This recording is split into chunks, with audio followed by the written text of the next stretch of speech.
Tere kena pärastlõunat. Me jätkame nüüd meie webinaripäeva kutsehariduse valdkonna tegevustega ja minu nimi on Merike Sanglep. Tegelen põhiliselt õpirändega kutsehariduse valdkonnas ja päeva esimeses pooles või meie webinari esimeses pooles siis näete, kuulete mind. Pärast jätkab minu kolleeg Ellen.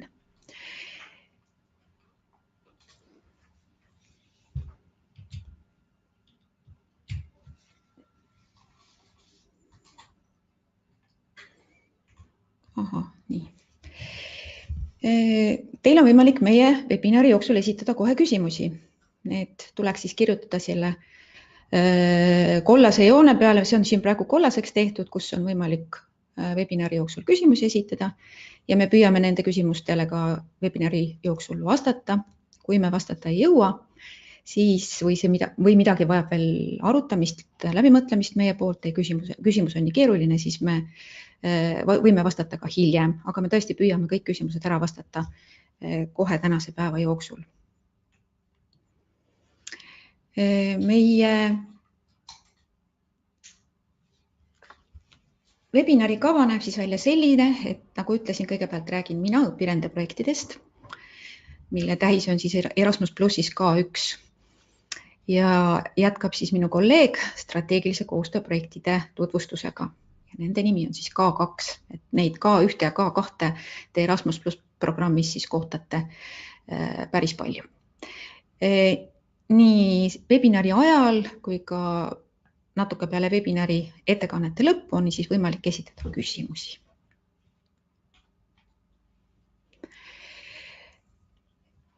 Erasmus Plus õpiränne tähendab seda, et õpirändele on võimalik saata õpilasi ja äsja lõpetanud koolis õppinud inimesi ja saadetakse neid siis meil praktikale. Haridustöötajaid on võimalik siis saata sihtriikidesse õppima ja õpetama, aga haridustöötajaid on võimalik kutsuda ka Eestisse. Sellest ma natuke räägin hiljem, kuidas see täpsemalt käib ja keda saab kutsuda. Ja strateegiline koostöö on siis rahvusvaheline koostöö ühist huvi pakkuval teemal, aga sellest räägib edasi jälle nii, et ma kohe jätkan õpirändega. Panin siia slaidi peale kohe teile vaatamiseks ka ilusa suure numbri, mis on siis meie 2019. aasta eelarve prognoos. Nagu te näete, siis see number on muljetavaldav. Peaaegu 3,5 miljonit on 2019. aastal ette nähtud kutsehariduse õpirändeks. Võrreldes eelmise aastaga on eelarve tõus peaaegu 400 000 eurot ja see tähendab, et võimalused on tõesti suuremad kui kunagi varem korraldada Erasmus Plus õpirännet ja saada selleks ka toetus. Taotleda saavad asutused, kelle tegevusvaldkond on seotud kutsehariduse ja koolitusega. Ennekõike muidugi see tähendab kutseõppeasutusi ja meil on tõesti hea meel, et tegelikult kutseõppeasutused on Erasmus Plus programmi ka üles leidnud ja aktiivsed osalised siin meil. Võime praegu öelda, et meile teadaolevalt 4 kooli, kus õpetatakse kutseõppe tasemel õppijaid, ei ole hetkel veel programmiga, Erasmus Plus programmiga liitunud, aga eks me pingutame, et ka neid enda rüppe saada.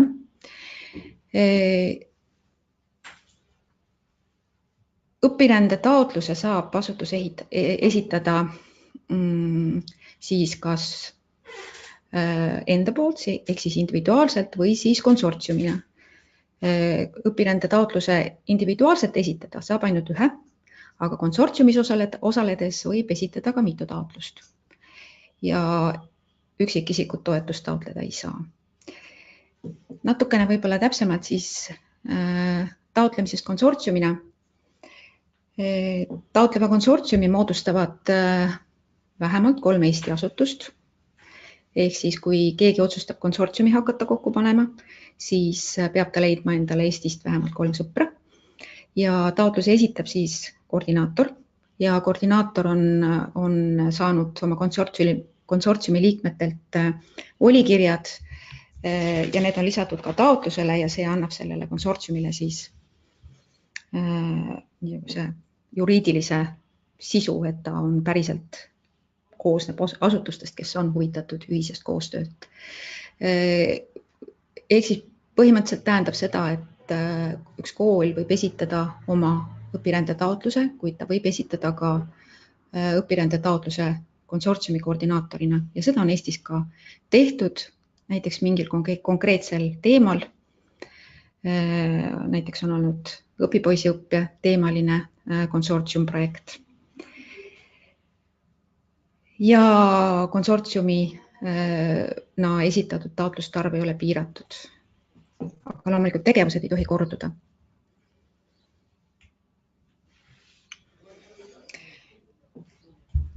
Ka 2019. aastal on taotluste esitamise tähtaeg 5. veebruar ja väga oluline on silmas pidada siis kella, kui taotlust hakatakse esitama, sellepärast et see peab toimuma enne kella ühte päeval. Paraku ikkagi ka eelmisel aastal juhtus nii, et kellelgi õnnestus esitamine alles minut või paar peale kella ühte ja see ei lähe kahjuks enam arvesse.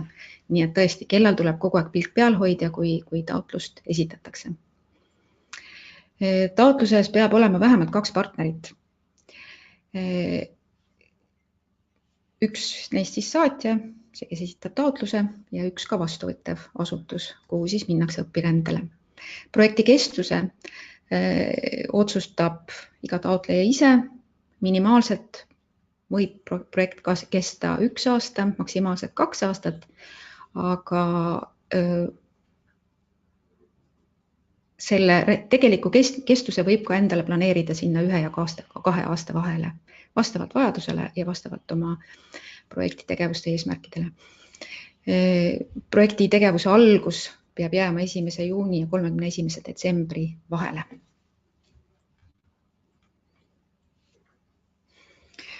Siia olen ma nüüd pannud ilusasti ritta kõik need sihtriigid, kuhu Erasmus+ programmiga õpirändele minna saab. Ja tahaksin siit välja tuua eraldi siis uue sihtriigina Serbia, kes alates järgmisest aastast on nende riikide nimekirjas, kuhu võib minna ka õpirändele, et eelmisel aastal nad olid veel selle seisus, kust võisid tulla õpirändurid näiteks Eestisse, aga nüüd on võimalik Eestis saata ka Serbiasse õpirändele inimesi. Ja tärnik on juures ka Suurbritannial, sest ma arvan, et te kõik olete kursis nende probleemidega, mis praegu Suurbritannia Euroopa Liidust väljaastumisega seoses õhus on. Praegu uudiseid vaadates tundub, et kõik liigub paremas suunas, ehk siis Suurbritanniaga sõlmitakse kokkulepe. Loodame väga, et see nii ka juhtub. Ehk siis Suurbritanniat kindlasti sihtriigina tuleb silmas pidada ja tegevusi sinna planeerida. Ei tohi kindlasti karta, et midagi selle sihtriigiga juhtuda võiks. Kui mingid muutused on, siis selleks on meil siin pandud Brexit update link teile ja sealt saab siis infot, aga ma arvan, et see on piisavalt suur uudis, et seda infot tuleb ka muudest kanalitest, milline see seis on. Parim variant oleks see, kui Suurbritannia lahkub lepinguga ja jääb täieõiguslikuks programmi tegevuste liikmeks ja sinna ei ole mingit probleemi mitte minna tulevikus ka või vähemalt aastani 2020. Nii natukene lähemalt siis ka nendest 2 põhilisest osalejate tüübist, kellest me siis Erasmus+ kutsehariduse õpirändes räägime, et on meil kutseõppurid, õpiränne ja seal mõeldakse siis tasemeõppe kutseõppurid, sealhulgas ka töökohapõhises õppes osalejaid, aga õpirändele saab minna ka peale kooli lõpetamist tingimusel, et see õpiränne toimub siis aasta jooksul. Me jagame kutseõppurite õpirände 2 liigiks. Üks nendest on lühiajaline, teine on pikaajaline õpiränne. Lühiajaline õpiränne algab 2 nädalast ja kestab kuni 3 kuud, millele siis lisanduvad ka reisipäevad. See 2 nädalat tähendab tegelikkuses seda, kui te olete juba programmijuhendit ka lugenud ja uurinud või olete varasemalt kokku puutunud selle õpirändeliigiga, et 10 tööpäeva peab olema kindlasti see õpirände minimaalne kestus, millele lisanduvad siis reisipäevad. Et siin see on Erasmus Plus programmi mõistes see minimaalne õpilaste õpirände kestus. Ja väga-väga suurt tähelepanu on saanud siis Erasmus Pro ehk siis pikaajaline õpiränne, mida Euroopa Komisjon erilise initsiatiivina on püüdnud need kilbile tõsta ja püüdnud seda promoda, et rohkem pikaajalisemaks läheks õpiränne. Ja see algab siis 3 kuust ja kestab 12 kuuni. Ja meil on rõõm, et eelmisel aastal, 2018. aastal tõepoolest ka taotleti esimesi Erasmus Pro õpirändeid, mis kestavad üle 3 kuu. Nii et on hea meel, et see üleskutse on vastukaja leidnud ja Erasmus Pro on juba täiesti Eestis olemas. Praktika toimumiskohtadeks on siis erinevad ettevõtted või sarnased organisatsioonid. On võimalik ka osaliselt viibida kutseõppeasutuses, aga kindlasti peab osa sellest praktikal viibimisest toimuma ettevõttes.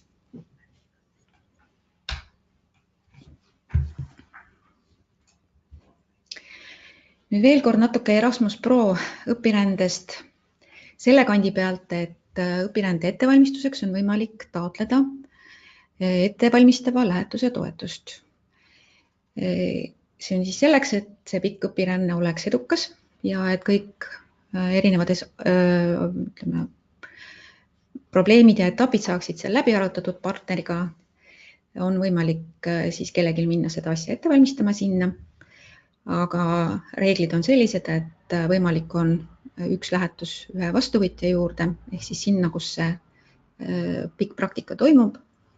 Ja selle ühe Erasmus Pro kohta on võimalik siis ühe inimese ettevalmistav õpiränne. Ja maksimum pikkuseks on seal 3 kohaloldud päeva, mille lisanduvad reisipäevad. Selle aja jooksul peaks siis need läbirääkimised olema ellu viidud ja toimunud. Erasmus Plus õpilaste õpirände üks oluline märksõna on ka keeleõppe ja selline lühend nagu OLS. Tegemist on siis Euroopa Komisjoni poolt välja töötatud veebipõhise keeletoe keskkonnaga, kus on võimalik hinnata õpirändele minevate õpilaste võõrkeeleoskust enne ja pärast õpirännet.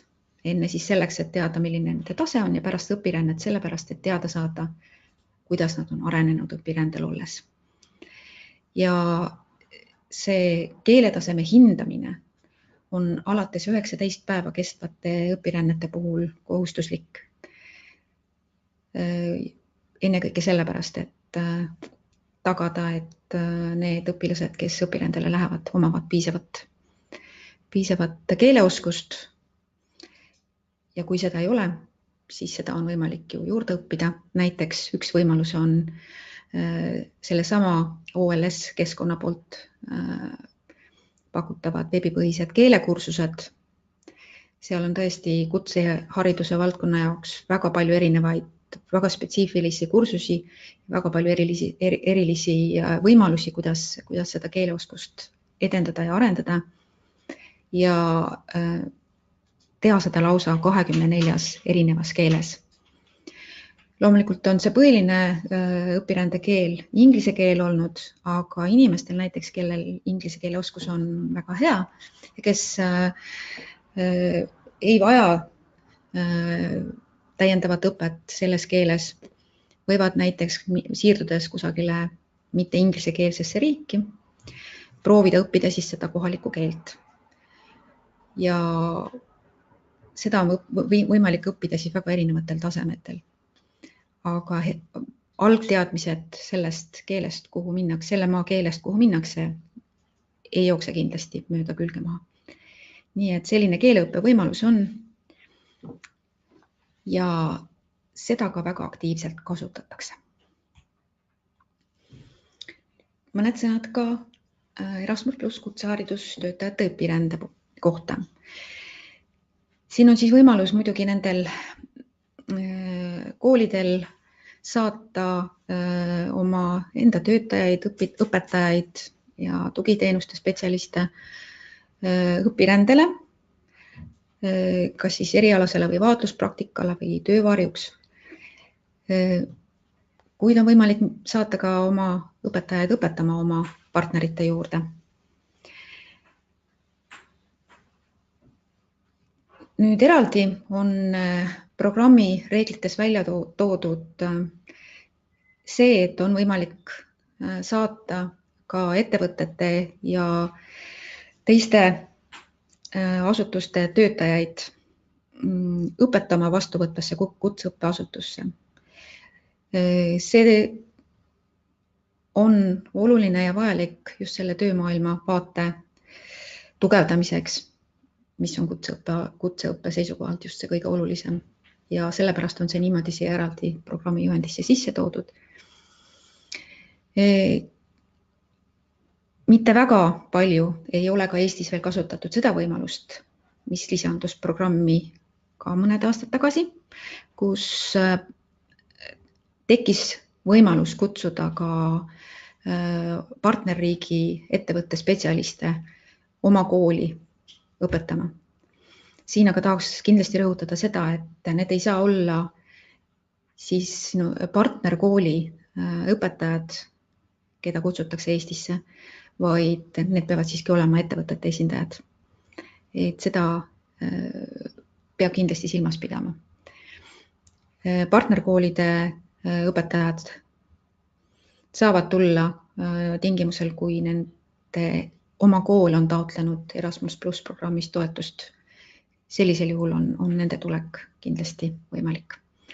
Ja haridustöötajate õpirände kestus on 2 päeva minimaalselt. Sinna lisanduvad reisipäevad ja maksimaalne kestus on 2 kuud.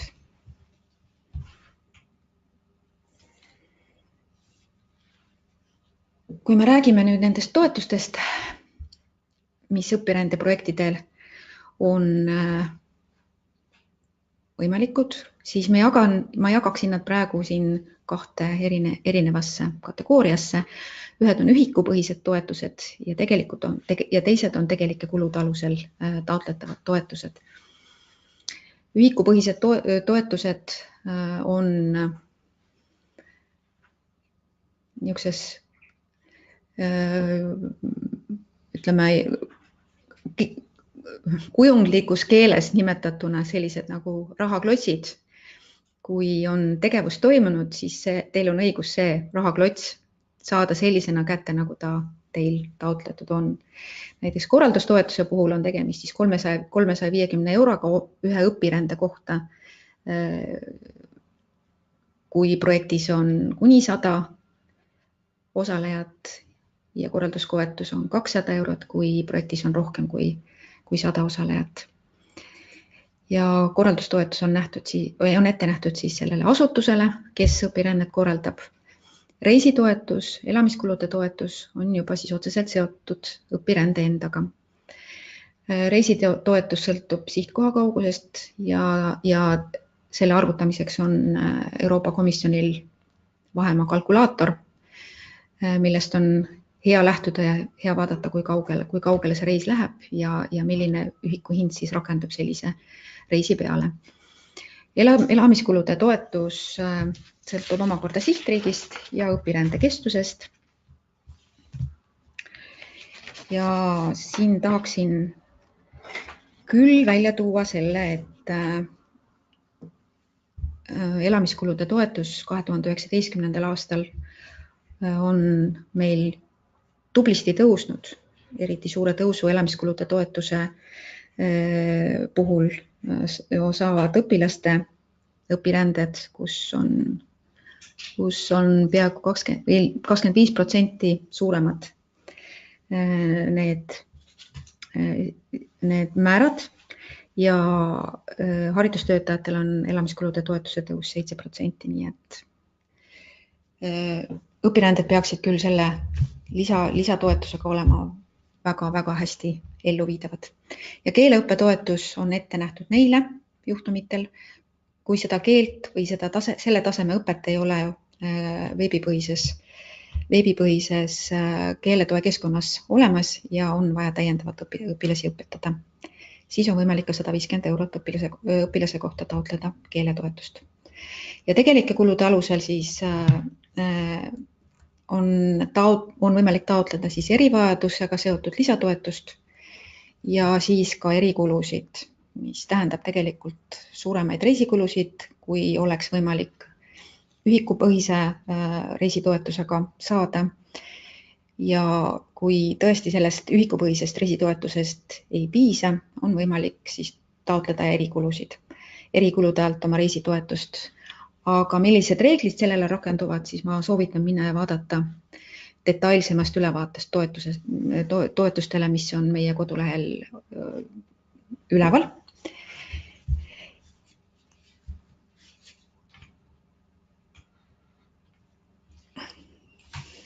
Aga mida siis praegu teha? Et loomulikult on õige aeg partneritega lepinguid sõlmida ja mõelda läbi, kuhu, kui palju ja keda õpirändele saata. Ja kui teil on juba taotlus olnud esitatud kunagi, siis kindlasti tuleks otsida välja see kiri, millega teile selle eelmise taotluse käekäigust teada anti ja vaadata, millised olid seda taotlust hinnanud ekspertide soovitused ja võtta neid arvesse oma uue taotluse koostamisel. Aga need inimesed, kes ei ole kunagi Erasmus+ õpirände taotlust täitnud ja sellega kokku puutunud, nendega me küll sooviksime kohtuda kindlasti, kas siis abiks algajale seminaril või siis ka mõnes muus vormis koos arutades ja nõu pidades, mismoodi taotlust täita.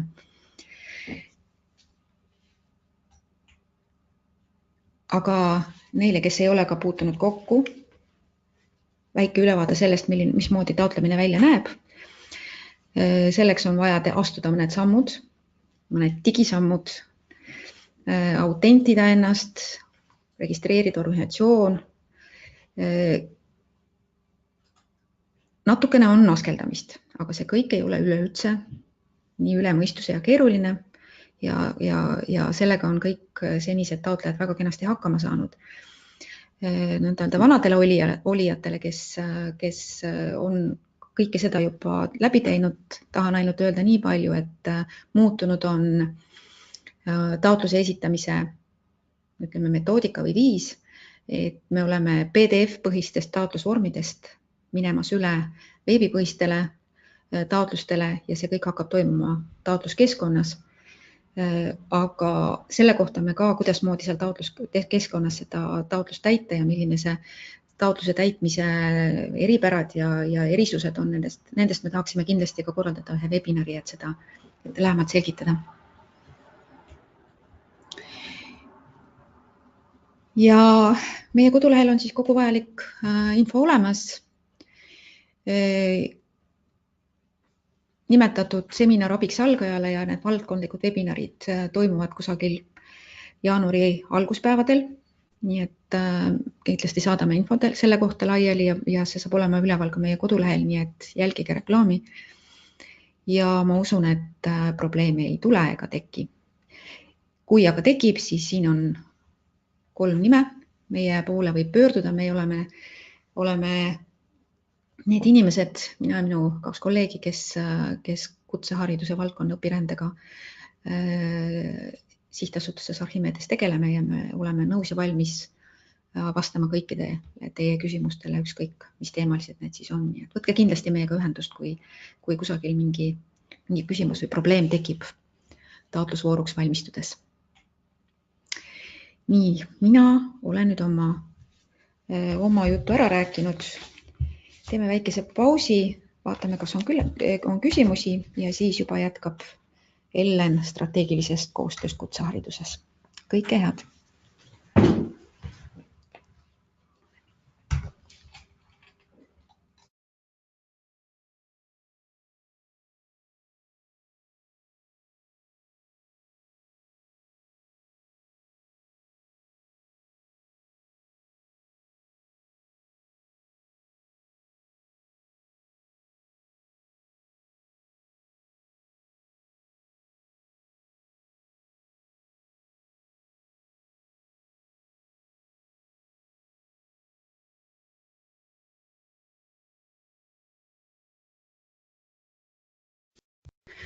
Tere!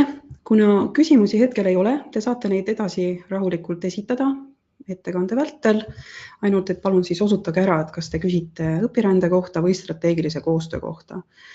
Ja mina hakkan siis vaikselt rääkima. Minu nimi on Ellen Wimberg ja kui teid huvitavad strateegilist koostööd puudutavad asjad, siis olen mina see inimene, kelle poole te peaksite pöörduma.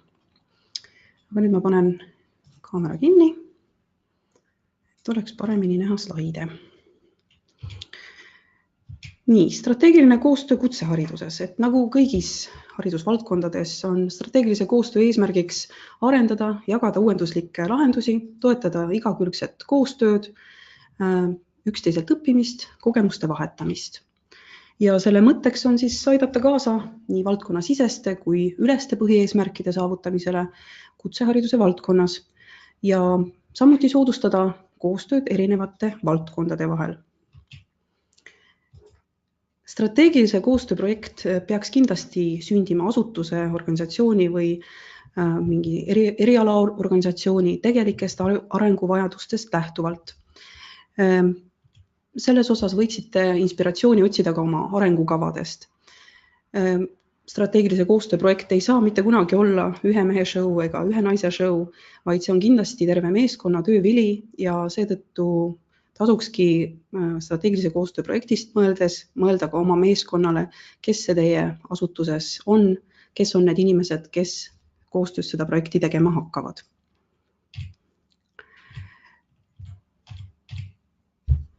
Strateegilise koostöö projektid siis jagunevad 2 erinevaks projektiks. Ühed on kogemuste jagamise projektid, mille eesmärgiks siis ongi ideede, tööpraktikate, meetodite levitamine ja arendusprojektid, mille käigus töötatakse siis ka välja uudseid lahendusi, katsetatakse neid ja levitatakse siis laiemalt.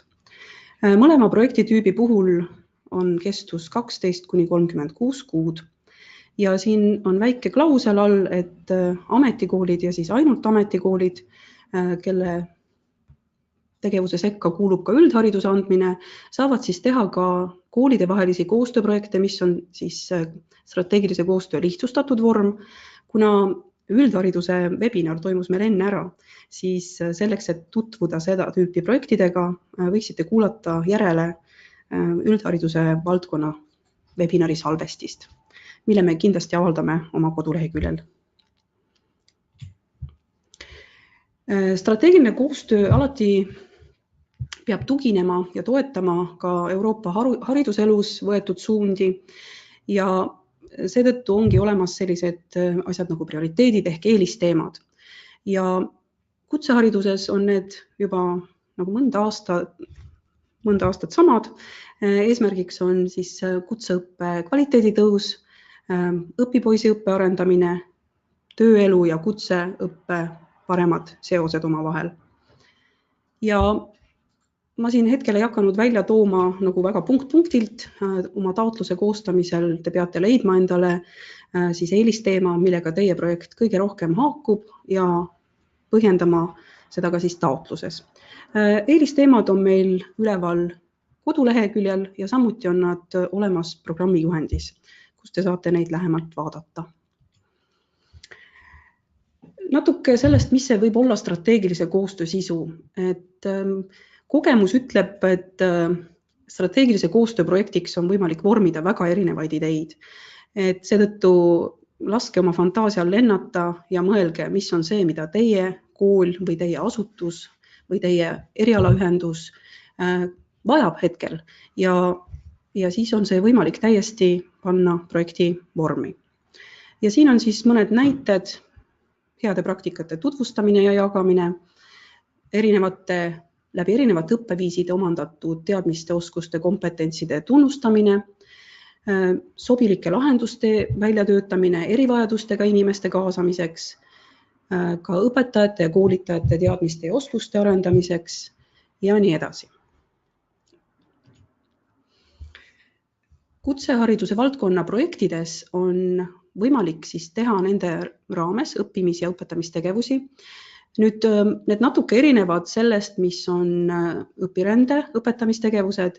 Strateegilise koostöö projekti loogika on üles ehitatud sellele, et kõigil projektis osalevatel organisatsioonidel on olemas oma konkreetne pädevus ja need õppimis- ja õpetamistegevused, mida siis selle projekti käigus korraldatakse, rakendavadki iga osaleva asutuse neid teadmisi ja tugevusi, ehk et mingeid koolitusi ei osteta niivõrd väljastpoolt sisse, kuivõrd korraldatakse neid koolitusi nagu sellise ühistegevusena, kuna meil on kõigil võimalik üksteiselt midagi õppida. Ja siis need jagunevad nüüd 4 erinevaks alajaotuseks. Kutsehariduse valdkonnas on võimalik teha õppijate lõimitud õpirännet. See on siis selline õpiränne, mille sees on nii füüsiline õpiränne, ehk et sõidame kuhugi, kui ka virtuaalne õpiränne ja minimaalne kestus on 5 päeva ja maksimaalne 2 kuud. Nüüd uuendusena on võimalik teha kutsehariduse valdkonna projektides ka lühiajalisi õpilasvahetusi alates 3 päevast kuni 2 kuuni. Seejärel on võimalik teha haridustöötajate pikaajalisi õppimis- ja õpetamistegevusi, mille kestuseks siis on 2 kuni 12 kuud ja on olemas võimalus ka lühiajaliseks koolitustegevuseks, mille kestus on samuti siis 3 päeva kuni 2 kuud. Nendele õppimis- ja õpetamistegevustele rakenduvad ka mõningased spetsiifilised nõudmised, mis on täpselt kirja pandud programmi juhendisse, nii et me soovitame vaadata järgi, mis on need väikesed piirangud, mis nendele kehtivad. Strateegilise koostöö projektides peab osalema vähemalt 3 organisatsiooni 3 erinevast Erasmus+ programmiriigist. Programmiriikideks on Euroopa Liidu liikmesriigid, lisaks Island, Norra, Liechtenstein, Türgi, endine Jugoslaavia Vabariik Makedoonia ja strateegilise partnerluses võivad osaleda ka partnerriikidest pärit organisatsioonid, kui nende osalemine toob olulist lisaväärtust. Partnerriike saate vaadata programmi juhendist jällegi, sest seal on neid päris palju, et neid hetkel loetlema ei hakka. Kes saavad siis osaleda kutsehariduse valdkonna projektides? Kutsehariduse valdkonna projektis saavad osaleda väga erinevad organisatsioonid, nii kutseõppeasutused, ülikoolid, ettevõtted, kohalikud omavalitsused, samuti erinevad eriala- ja kutseliidud. Tähtis on see, et selle projekti sihtrühm ehk see, kellele on projekti tegevused suunatud, jääks siis kutsehariduse valdkonda. Samuti võib projektides olla ka mitu sihtrühma. Näiteks üheks sihtrühmaks võivad olla kutseõppurid, teiseks sihtrühmaks võivad olla näiteks üldhariduskoolide õpilased, aga põhiline neid peab ühendama teema ja sellisel juhul on võimalik esitada ühe projekti sees nagu 2 erinevale sihtrühmale suunatud tegevustega projekti.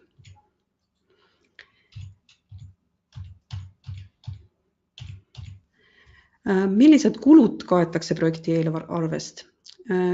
Kõikides projektides on olemas projekti juhtimise ja elluviimisega seotud kulud, mis on sellised üldisemad. Samuti on võimalik taotleda toetust siis rahvusvahelisteks projektikohtumisteks. Need on sellised tööalased kohtumised, millel arutatakse projekti selliseid praktilisi üksikasju. Siis nagu mainitud eelpool, ühiselt korraldatavate õppimis- ja õpetamistegevuste osalejate reisi- ja elamiskulud ja on olemas võimalus taotleda ka lisakulude katmist erivajadustega osalejatele ja need kaetakse siis 100%. Projekti sisust ja eesmärgitest tingituna võivad olla projektil ka erikulud ja nende puhul nüüd kehtib ainsana see klausel, et omaosalus on 25%.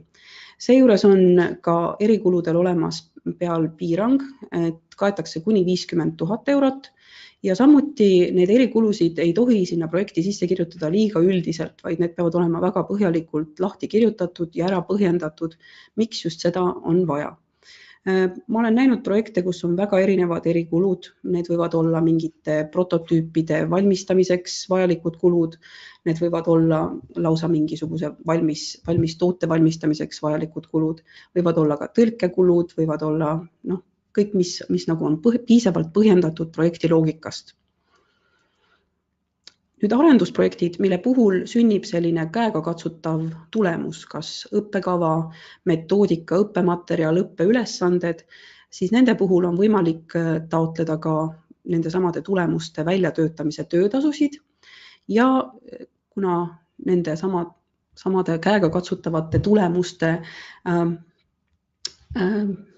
levitamiseks on võimalik korraldada suuremat sorti üritus, siis ka nende ürituste kulusid on võimalik eraldi taotleda. Kõikide projektidega käib kaasas kohustus, levitustegevuse kohustus ja selliste väiksemate tegevuste puhul tuleb need kulud siis katta projekti juhtimise ja elluviimisega seotud kulurea alt. Veel paar sõna eelarvest, et eelarve moodustub, nagu ka õpirände puhul suures osas ühikuhindadest ja õigus sellele ühikule tekib siis peale tegevuse ärategemist.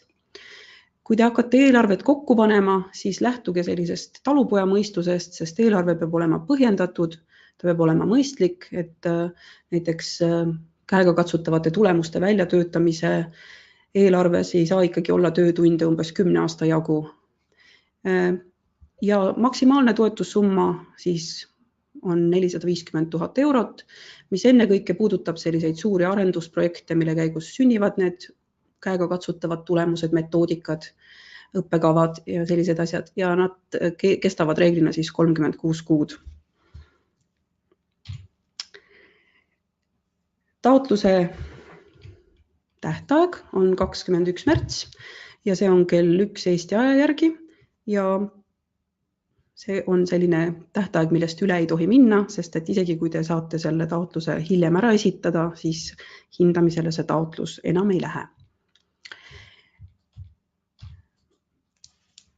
Soovitame kindlasti hakata koordinaatoriks, kuigi projekti koordineerimine on päris suur töö, eriti strateegilise koostöö projektide puhul, aga see annab teile kindluse, et need asjad, mida te selle projekti käigus välja töötate, et teil on nende üle kontroll, nende kvaliteedi üle, te teate, et see, mis luuakse, vastab kindlasti teie vajadustele, teie organisatsiooni vajadustele ja seetõttu me usume, et kindlasti tasub ära koordinaatoriks olek.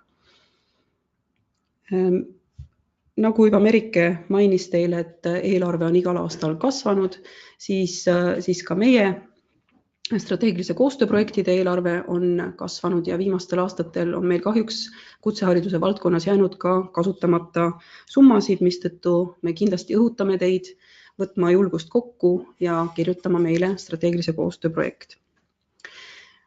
Nii, mis edasi saab?